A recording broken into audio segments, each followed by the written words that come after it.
Next होगा question number 55। Question number 55 में आपसे पूछा जा रहा है कि यदि x बराबर √7 + 4√3 हो तो x + 1/x का मान होगा। इसका मतलब x + 1/x का मान क्या होगा वो आपसे पूछा जा रहा है। सबसे पहले क्वेश्चन में देखो आपको क्या दिया गया। क्वेश्चन में आपसे दिया गया है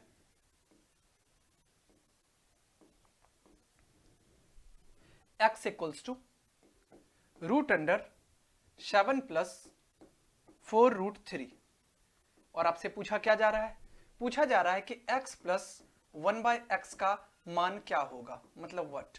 सबसे पहले यहां समझो कि इसको आप कैसे लिख सकते हो। अगर ये आपको दिया गया इसको आप कैसे लिख सकते हो, इसको लिख सकते हो आप 4 और +3 लिख सकते हो। 7 को हम लोग 4 और +3 लिख सकते हैं, 7 हो जाएगा। अब प्लस का कितना हो गया, ये आ गया 4√3। यहां तक कोई प्रॉब्लम नहीं है। अब देखो इसको पूछोगे सर ऐसे क्यों लिख रहे हैं, तो मेरा मेन पर्पस जो है यहां से रूट को हटाना है। कैसे, अब देखो इसको हम लोग लिख सकते हैं 2 का स्क्वायर, इसको हम लोग लिख सकते हैं √3 का होल स्क्वायर। ओके, और इसको क्या लिख सकते हैं, इसको लिख सकते हैं 2ab के फॉर्म में। तो 2 इंटू ए जो है वो 2 है और 2a और b जो है वो √3 है। अब देखो यहां पे अगर इस सबको मल्टीप्लाई करोगे 2 2 जा 4, 4√3 आ गया। अब देखो कि आपको क्या दिख रहा है, ए स्क्वायर दिख रहा है, बी स्क्वायर दिख रहा है, 2ab दिख रहा है। इसका मतलब ए स्क्वायर + बी स्क्वायर + 2ab किसका फॉर्मूला होता है, a + b के होल स्क्वायर का। हम इसको ऐसा लिख सकते हैं √a के प्लस पे तो 2 है, b के प्लस पे √3 है और इसका होल स्क्वायर हो गया। अब देखो ये और ये क्या हो गया, कैंसिल हो गया। इसका मतलब x = आपको कितना आ गया, तो x = आपको आ गया 2 + √3 आ गया, 2 + √3। क्वेश्चन में क्या पूछा जा रहा है कि x + 1/x का मान क्या होगा। तो x तो आपको कितना आया, तो x + 1/x का अगर हम लोग मान निकालेंगे तो x तो आ गया 2 + √3 और 1/x का मतलब कितना हो गया, तो 1/2 + √3। इसको लिख दो 2 + √3। अब देखो इसको इसके नीचे हम लोग 1 मान सकते हैं और इसका एलसीएम लेंगे, ये कितना आ जाएगा, ये आ गया 2 + √3। एलसीएम लेंगे तो यहां से ये कितना आ जाएगा, ये आ जाएगा 2 + √3 का होल स्क्वायर और ये कितना हो जाएगा, ये हो जाएगा +1। अब देखो 2 + √3 का जब होल स्क्वायर करेंगे कितना आ जाएगा, तो ये आ जाएगा a स्क्वायर मतलब 2 का स्क्वायर प्लस b स्क्वायर मतलब √3 का होल स्क्वायर अब प्लस 2ab का मतलब हो गया कि 2 2 जा 4√3, ये कितना रहा 4√3 और ये रहा आपका प्लस का 1, ये आ गया प्लस का 1 और डिवाइडेड बाय ये कितना आ गया 2 का स्क्वायर प्लस √3 का स्क्वायर अब प्लस 2ab का मतलब 2 2 जा 4√3 आ गया और प्लस का 1 और यहाँ पे डिवाइडेड बाय कितना हो गया, ये हो गया 2 + √3। अब अगर इसको आप सॉल्व करते हो इसको कितना लिख सकते हो, 2 का स्क्वायर 4 होता है, √3 का स्क्वायर करेंगे 3 होगा, अब प्लस आ गया 4√3 और यहाँ पे प्लस का कितना हो गया 1 हो गया और डिवाइडेड बाय हो गया 2 + √3। अब अगर इसको हम लोग सॉल्व करेंगे तो इसको लिख सकते हैं, देखो 4 3 7 1 8, ये आ गया 8 + 4√3 और यहाँ पे कितना आ गया, ये हो गया 2 + √3। यहाँ पे अगर आगे हम लोग क्या लिख सकते हैं, अब देखो यहाँ पे ये है कि 8 + 4√3 है, कोई दिक्कत नहीं है और डिवाइडेड बाय ये दिया गया आपको 2 + √3।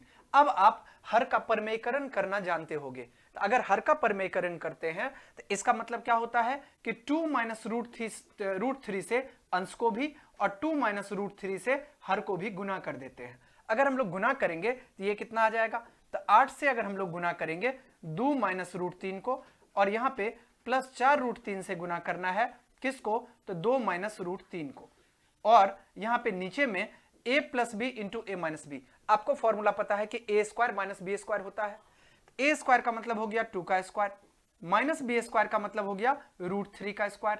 अब अगर इसको आप आगे सॉल्व करोगे तो इसको कितना लिख सकते हो, 8 दूना 16 माइनस का ये आ गया 8√3 और इसको क्या लिख सकते हैं, प्लस का 4 दूना 8√3 और इसको क्या लिख सकते हैं, माइनस का 4 तिया ये कितना आ जाएगा 12। पूछोगे सर 12 कैसे आया, तो 4 को 1 से गुना किए 4 आया, √3 को √3 से गुना किए 3 आया, 4 को 3 से गुना करेंगे तो वो 12 आ जाएगा।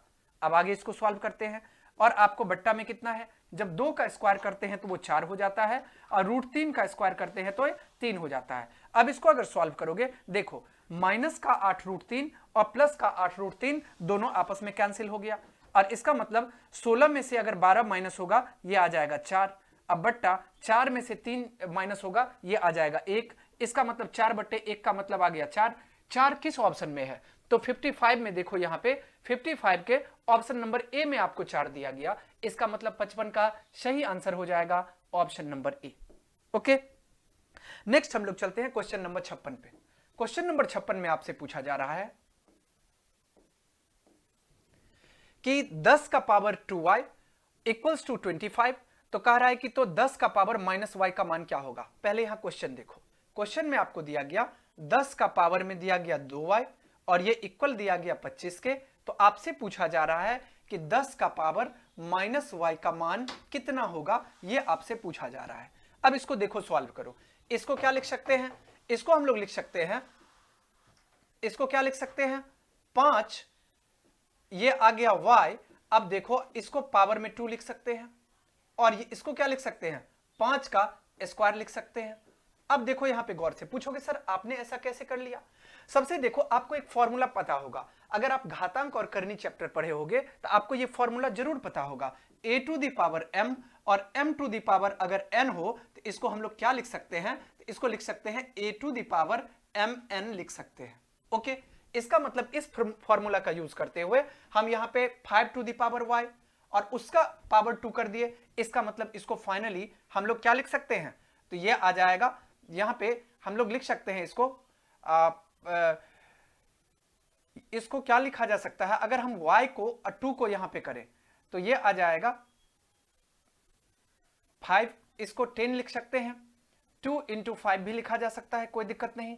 और इसको हम लोग लिख सकते हैं 10 को 5 टू द पावर, नहीं तो एक चीज यहां देखो, पहले इसको ऐसे लिख लो, ये दिया गया आपको 10 का पावर 2y दिया गया और इक्वल टू किसके दिया गया? 25 के दिया गया। तो इसका मतलब 10 का पावर 2y जो होगा ये इक्वल हो गया किसके? 25 के। 25 का मतलब कितना हो गया? 5 का स्क्वायर हो गया। अब इसको क्या लिख सकते हैं? इसको हम लोग लिख सकते हैं 10 का पावर, इसको क्या लिख सकते हैं? पहले तो 10 को आप 5 गुने 2 लिख सकते हो, ये क्या हो जाएगा? 10 हो जाएगा। और इसमें जो है ये इसका पावर क्या लिख सकते हैं? 2y लिख सकते हैं, ये आ गया इसका पावर 2y इक्वल्स टू क्या आ गया? 5 का पावर 2। इसका मतलब यहां पे इस कंडीशन से भी हम यहां तक नहीं पहुंच सकते हैं, तो एक और इसमें माइंड यूज करो, इसको हम ऐसे कर सकते हैं, एज इट इज इसको रहने देते हैं 10 का पावर y और इसका पावर 2 और ये इक्वल किसके हो जाएगा? ये आ जाएगा 5 का पावर 2 के। इसका मतलब देखो कि ये जो हो जाएगा ये आपस में ये 10 का पावर y इक्वल किसके हो जाएगा? 5 के हो जाएगा। ये 10 का पावर y जो है, ये 10 का पावर y जो है ये इक्वल किसके हो गया? 5 के हो गया। और जब 10 का पावर y इक्वल हो गया 5 के, तो आपसे क्वेश्चन में क्या पूछा जा रहा है? 10 का पावर माइनस y कितना होगा? अब बताओ 10 का पावर माइनस y, इसको हम लोग क्या लिख सकते हैं? 1/, अगर 10 का पावर y करते हैं तो इसी को हम लोग लिखते हैं 10 का पावर माइनस y। अब देखो 1/10 का पावर y, अब यहां पे देखो कि 10 का पावर y का वैल्यू कितना है? 5 है। इसका मतलब इसका आंसर हो जाएगा 1/5। 1/5 किस ऑप्शन में है? ये आपको 1/5 ऑप्शन नंबर ए में है, तो 56 का सही उत्तर हो जाएगा ऑप्शन नंबर ए। अब हम लोग चलते हैं अगला क्वेश्चन, क्वेश्चन नंबर 57 में। क्वेश्चन नंबर 57 में आपसे पूछा जा रहा है, क्वेश्चन नंबर 57 में है कि यदि किसी त्रिभुज एबीसी में angle A and angle B पूरक हो। आपको पता होगा पूरक का मतलब क्या होता है? यदि दो कोण का सम मिल करके 90 डिग्री हो जाए उसे हम लोग पूरक कहते हैं। आपको कह रहा है क्वेश्चन में कि एंगल ए और एंगल बी पूरक है, तो कहने का मतलब ये कह रहा है कि एंगल ए और एंगल बी दोनों का सम मिल करके कितना है? 90 डिग्री है।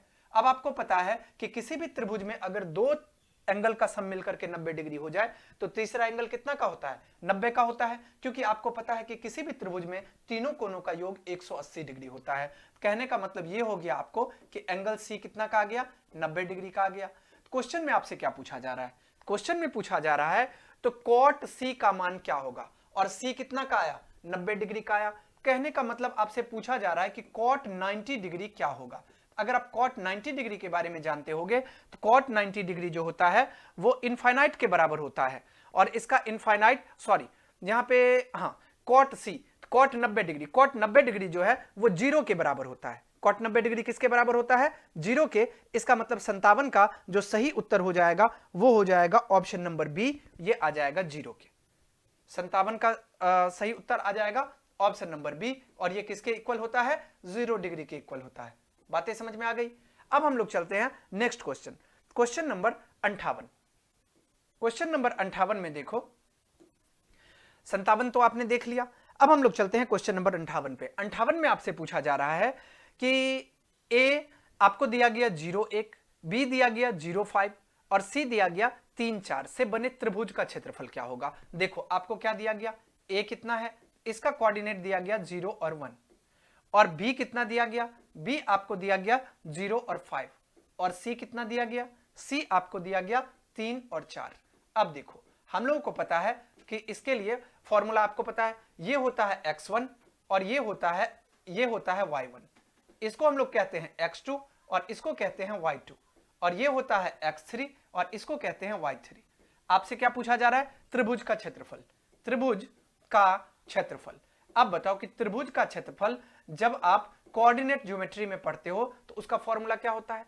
इसका फॉर्मूला होता है 1/2 इंटू, यहां पे इसका पहले लिख लो x1 प्लस का x2 और प्लस का x3, ये आ जाएगा x3, और इसके साथ क्या लिख सकते हैं, ये क्या है, ये लिखते हैं y2 माइनस y3।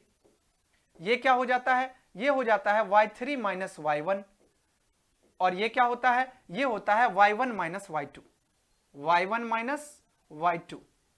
ओके, यही फॉर्मूला होता है। अब इस फॉर्मूला पे आप सबका वैल्यू पुट कर दो, यहां से आपको आंसर आ जाएगा, और जो आंसर आएगा वही हम लोगों का सही होगा आंसर। अब हम लोग चलते हैं नेक्स्ट। अगर यहां से हम निकालना चाहें तो निकाल भी सकते हैं, जैसे कि हम यहां पे डायरेक्ट आंसर निकाल देते हैं। जैसे कि आपको x1 दे दिया गया 0, इसका मतलब 0, ये सारा टर्म 0 हो जाएगा। ओके, अब देखो यहां पे आपको x2 कितना है, तो x2 आपको दिया गया 0, तो 0 से किसी भी नंबर को अगर हम लोग गुना करेंगे तो ये 0 आ जाएगा, मतलब ये टर्म भी 0 हो गया, ये टर्म भी 0 हो गया। अब हम लोग चलते हैं तीसरे टर्म पे, x3 कितना है, 3 है, यहां पे 3 पुट करो, और यहां पे y1 माइनस y2 का मतलब कितना हो गया, 1 माइनस 5, तो ये कितना आ गया, -4 आ गया, तो 1 माइनस 5 ये आ गया -4, और 1/2, और ये आ गया -4, और ये एक्स्ट्रा ये कितना है, 3 है, तो ये आ गया 4 तिया 12। अब 12/2 का मतलब कितना हो गया, 6 हो गया। 6 किस ऑप्शन में है, तो ऑप्शन नंबर सी में है। इसका मतलब 58 का सही उत्तर हो जाएगा ऑप्शन नंबर सी। अब हम लोग चलते हैं क्वेश्चन नंबर 59 पे। क्वेश्चन नंबर 59 में आपसे पूछा जा रहा है, क्वेश्चन नंबर 59 में आपसे पूछा जा रहा है कि एक 14 सेंटीमीटर ऊंचाई के बेलन के वक्र सतह का क्षेत्रफल 264 सेंटीमीटर स्क्वायर है, तो इसका आयतन क्या होगा। आपको क्या पूछा जा रहा है, इसका आयतन पूछा जा रहा है। मतलब आपको क्वेश्चन नंबर 59 पे चलते हैं, यहां पे आपसे पूछा क्या जा रहा है, आयतन, और दिया क्या है, तो आपको ऊंचाई दिया गया, कहने का मतलब आपको h दे दिया गया।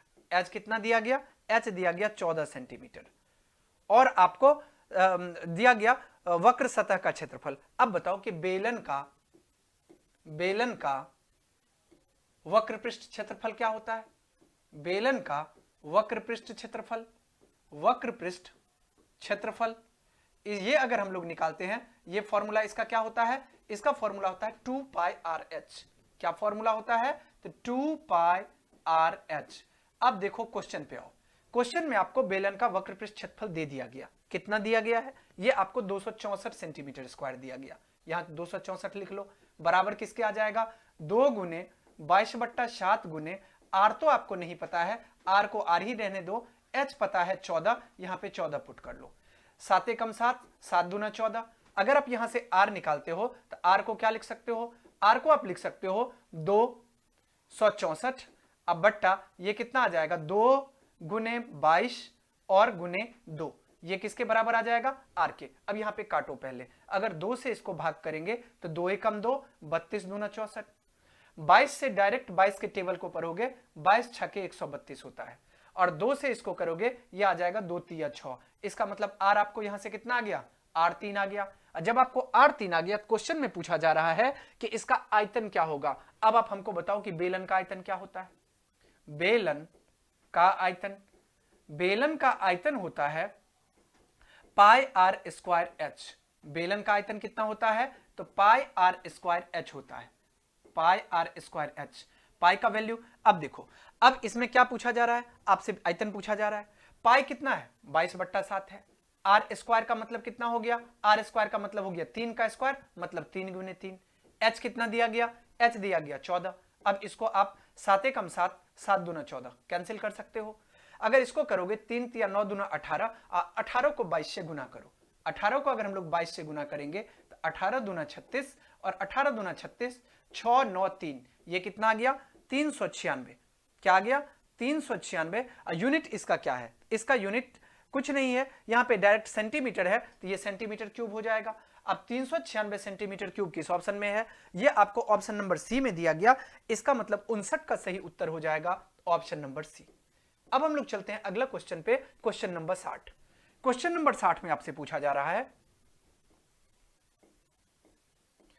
एक साथ दो पासों को उछालने पर प्राप्त संख्याओं का योग 7 होने की प्रायिकता क्या है। मतलब कह रहे कि दो पासों को एक साथ उछाला जा रहा है। अब आपको पता है कि दो पासों को जब एक साथ उछाला जाए तो उसमें टोटल कितने तरह के आ सकते हैं, तो 36 आएंगे। जैसे कि देखो, जब हम लोग दो पासा को उछालते हैं क्या सब आ सकता है, पहले ये सोचो।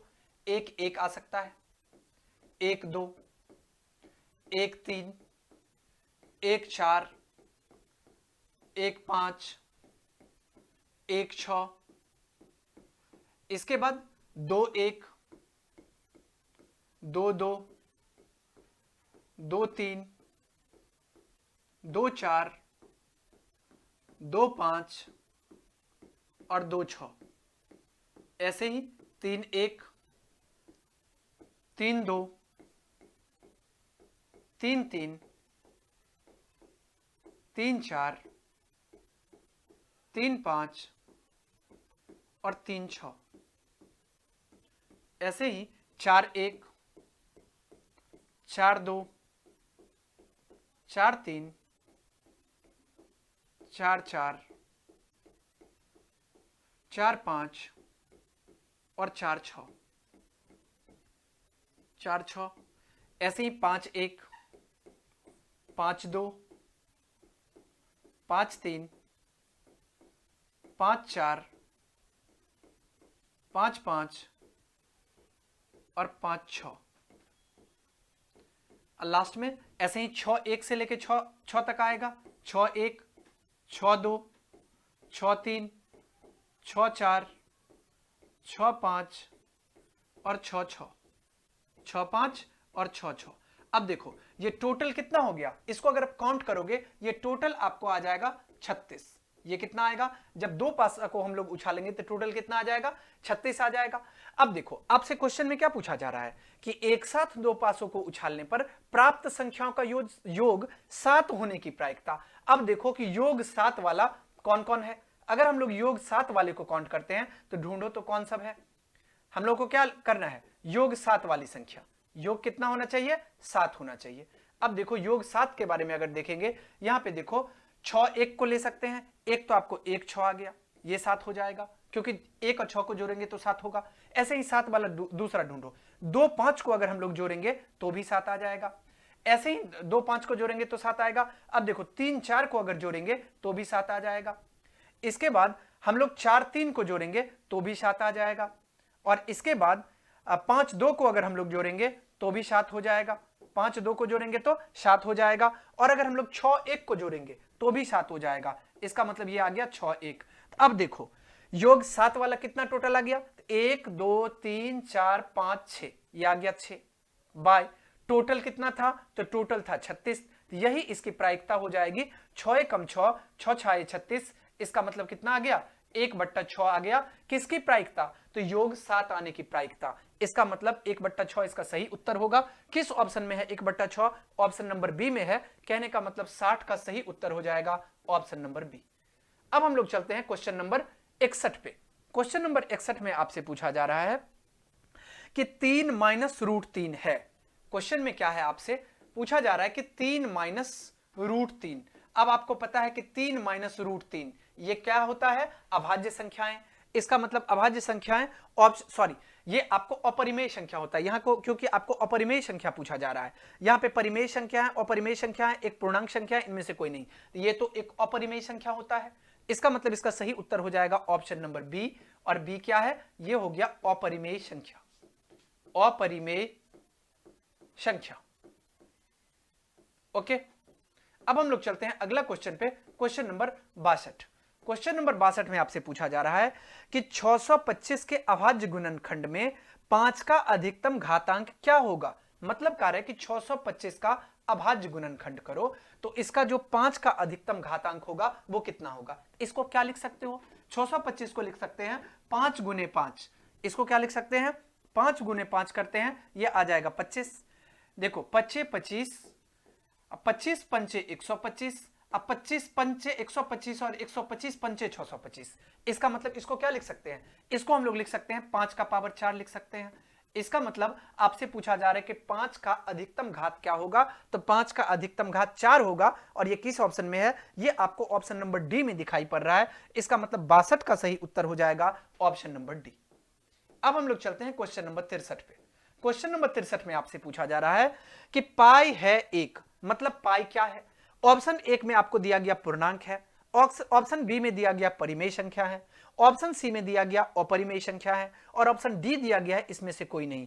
इसका मतलब इसका सही उत्तर क्या हो जाएगा, तो पाई एक अपरिमेय संख्या है। पाई क्या है, एक अपरिमेय संख्या है। इसका मतलब इसका सही उत्तर हो जाएगा ऑप्शन नंबर सी। यही सोचो, इसी क्वेश्चन को घुमा करके एग्जाम पर आपसे पूछ सकता है।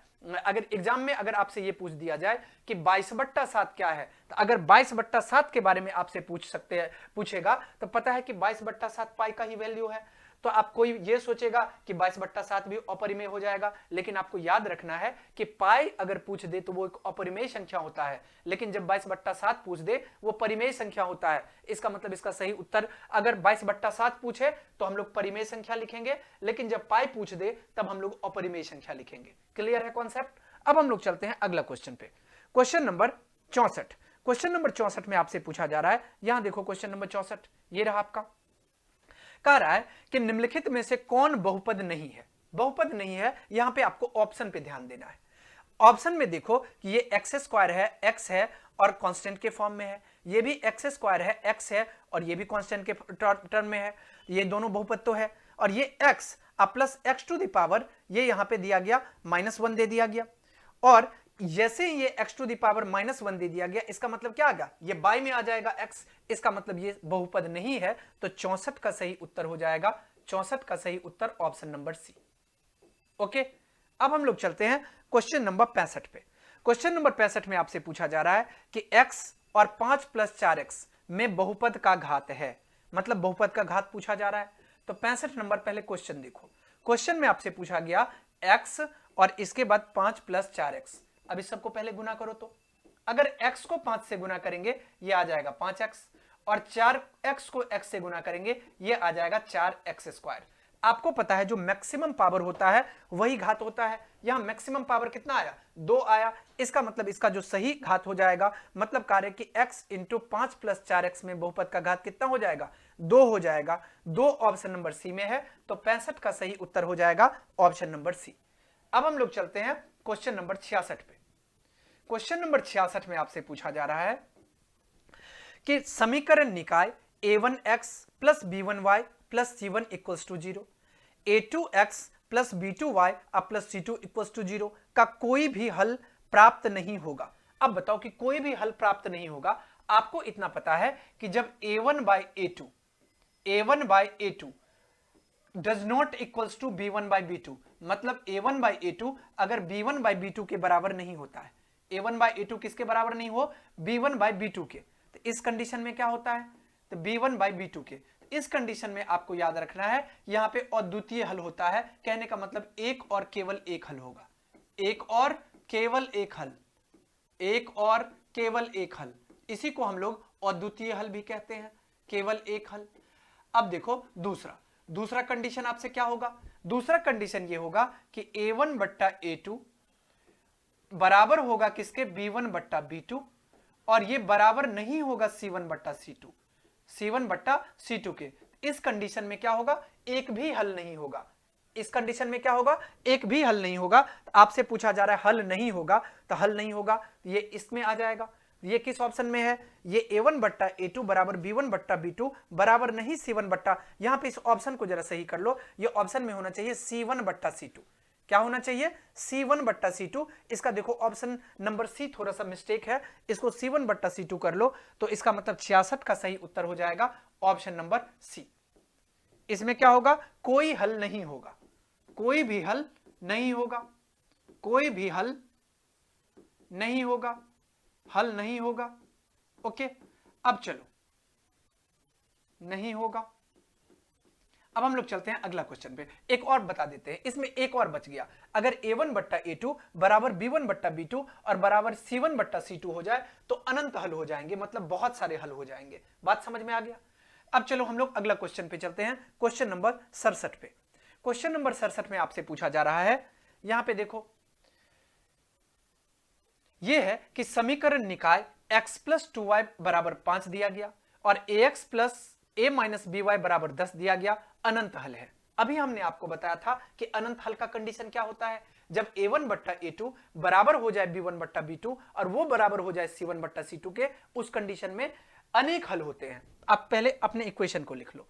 यहां पे दिया गया आपको क्वेश्चन नंबर 67 में आपको दे दिया गया x plus 2y, x plus 2y किसके इक्वल है, ये 5 के इक्वल है। और ऐसे ही ax और प्लस का a माइनस बी वाई, और ये किसके इक्वल है, ये इक्वल है 10 के। अब देखो यहां पे आपको a1 कितना है, a1 1 के इक्वल है, a2 कितना है, सॉरी a1 आ गया, इसके बाद आप b1 लिख लो। b1 कितना है, तो b1 आपको, इसको आप ऐसे करके पहले लिख लो, हम लोग पहले इसको जरा सही करके लिख लेते हैं। इसको आप एक सही इक्वेशन में पहले लिख लो। इसको हम लोग अगर लिखेंगे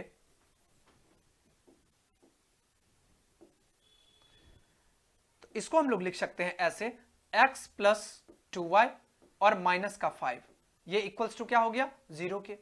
और इसको क्या लिख सकते हो, इसको लिख सकते हो ax प्लस का a माइनस बी वाई और a माइनस बी वाई और माइनस का 10, और ये इक्वल्स टू किसके आ गया, ये 0 के इक्वल आ गया। अब इसको सॉल्व करो। यहां देखो a1 किसके इक्वल है, 1 के इक्वल है, b1 किसके इक्वल है, b1 2 के इक्वल है, c1 किसके इक्वल है, c1 माइनस 5 के इक्वल है।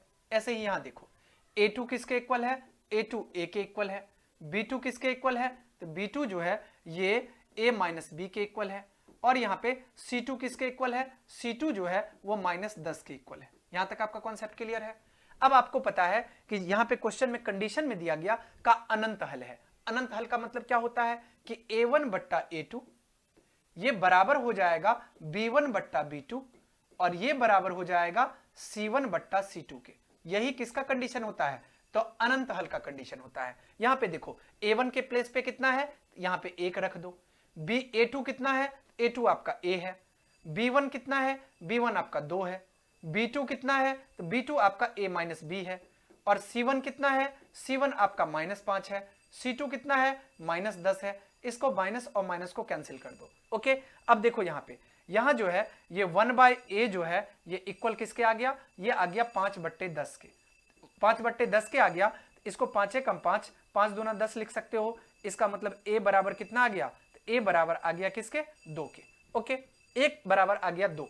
सेकेंड कंडीशन में देखो, सेकेंड में आपको ये पता है कि ये जो है 2/a माइनस बी, ये इक्वल किसके है, ये इक्वल है 5/10 के। ये किसके इक्वल है, 5/10 के।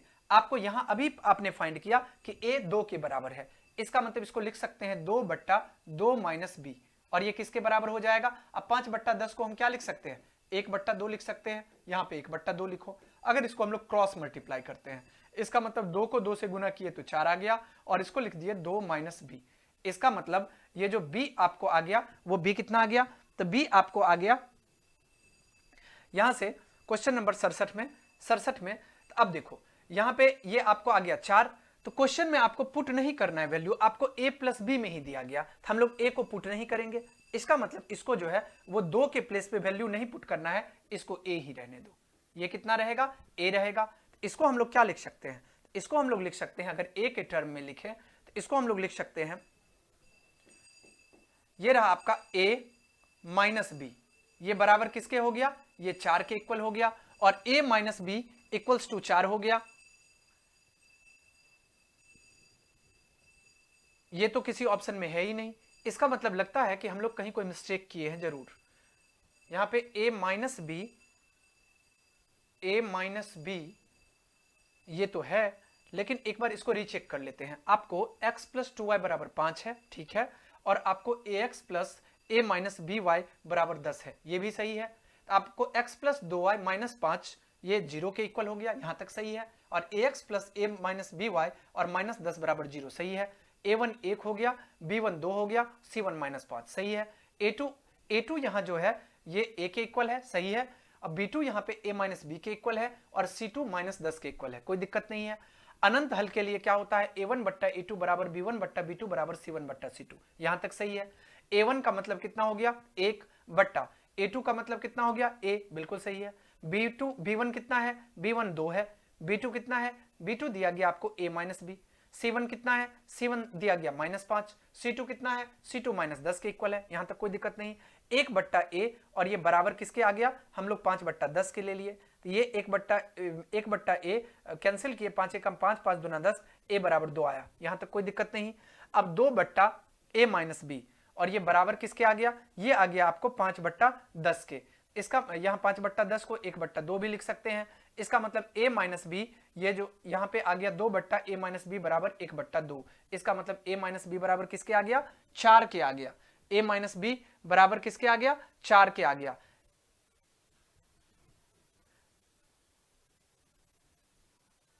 इसका मतलब देखो कि यहाँ पे a हम पुट करके देखते हैं पहले, क्योंकि इस टाइप का तो कोई ऑप्शन है ही नहीं। तो a अगर हम लोग 2 पुट करते हैं यहाँ पे, तो ये आ जाएगा 2 माइनस बी बराबर 4, 2 माइनस बी बराबर कितना 4, इसका मतलब 2 और माइनस 4 और ये बराबर किसके आ गया, b के आ गया। इसका मतलब हम लोग कह सकते हैं कि b जो है वो माइनस 2 के इक्वल है, b किसके इक्वल है, माइनस 2 के। अब देखो a आपको यहां से 2 आ गया और b आपको आ गया माइनस 2। अब देखो, अब चलो ऑप्शन पे इसको पुट करके देखते हैं। ऑप्शन नंबर ए में दिया गया a प्लस बी बराबर 0, क्या दिया गया ऑप्शन नंबर में, a में a प्लस बी बराबर 0, इसका मतलब a का वैल्यू कितना है 2, b का वैल्यू कितना है माइनस 2, तो प्लस का माइनस 2 करेंगे और ये इक्वल्स टू किसके आना चाहिए 0 के, इसका मतलब 0 बराबर 0 आ गया, इसका मतलब ऑप्शन नंबर ए को संतुष्ट कर रहा है। इसका मतलब इसका सही उत्तर हो जाएगा 67 का सही उत्तर आ जाएगा ऑप्शन नंबर ए। इसका सही उत्तर लिख लो ऑप्शन नंबर ए। ओके, अब हम लोग चलते हैं क्वेश्चन नंबर 68 पे, ये बिल्कुल सही था, इसमें कहीं कोई मिस्टेक नहीं था। अब हम लोग चलते हैं क्वेश्चन नंबर 68 पे। क्वेश्चन नंबर 68 में आपसे पूछा जा रहा है कि निम्नलिखित में से कौन द्विघात समीकरण है। हम लोग जानते हैं द्विघात समीकरण का स्टैंडर्ड फॉर्म क्या होता है, ax square plus B X plus C, यहां पे स्क्वायर होना चाहिए, पावर में कितना होना चाहिए 2 होना चाहिए। यहां पे चलो इसको देखते हैं कि इसमें से कौन द्विघात समीकरण है। तो इसमें देखो कि सबसे फर्स्ट को हम चेक करते हैं, तो ऑप्शन नंबर ए को चेक करो। ऑप्शन नंबर ए में आपको क्या दिया गया, x plus 1/x equals to किसके 5 के। अगर इसका हम लोग एलसीएम लेते हैं, यह आ जाएगा x, इसका मतलब एक्स स्क्वायर प्लस 1 ये इक्वल किसके आ गया 5 के। हम इसको क्या लिख सकते हैं, x square plus 1 equals to 5x आ गया। इसको लिख सकते हैं हम लोग एक्स स्क्वायर माइनस 5x और प्लस 1 इक्वल्स टू 0। इसका मतलब देखो कि ये क्या आ गया, ये द्विघात समीकरण है, और द्विघात समीकरण है यही आपसे पूछा जा रहा है। तो इसका ऑप्शन नंबर ए सही उत्तर हो जाएगा, 68 का सही उत्तर हो जाएगा ऑप्शन नंबर ए।